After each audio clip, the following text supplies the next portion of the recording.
Hi, my name is Pamela Walker. I'm a professor of African American history, and this is my take on part 2 of No Turning Back. In part 2, Verna helps her aunt serve dinner at the Chalmers house, where she encounters Citizens Council members. She then gets recruited by Miss Annetta to attend an NAACP meeting, and Verna can then recruit other young people to join. The Citizens Council was an organization led by powerful white community leaders, including the mayor, the owner of the local newspaper, as well as local businessmen and ordinary white community members.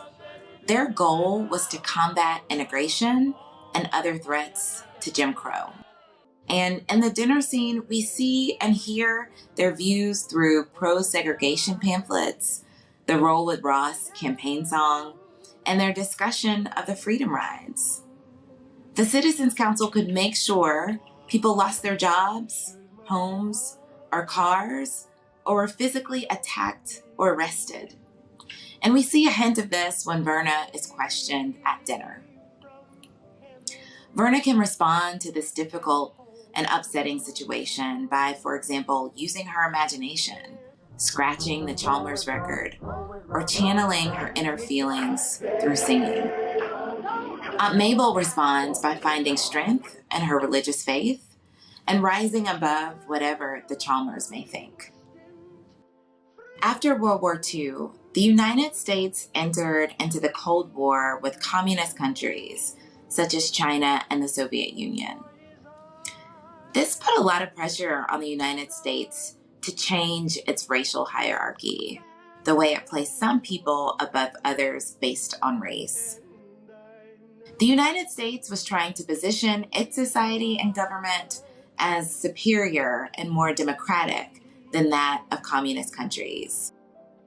Jim Crow societies, however, revealed that the United States was not as democratic as it claimed.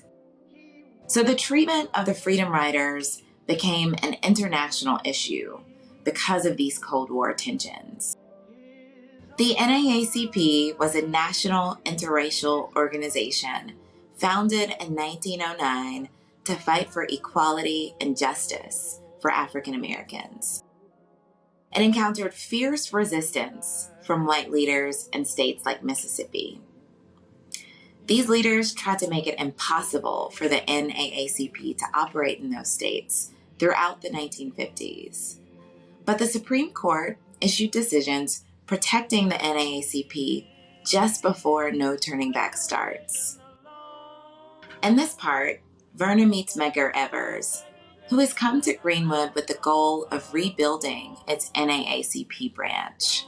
To do that, he needs to recruit people who are brave and are energized.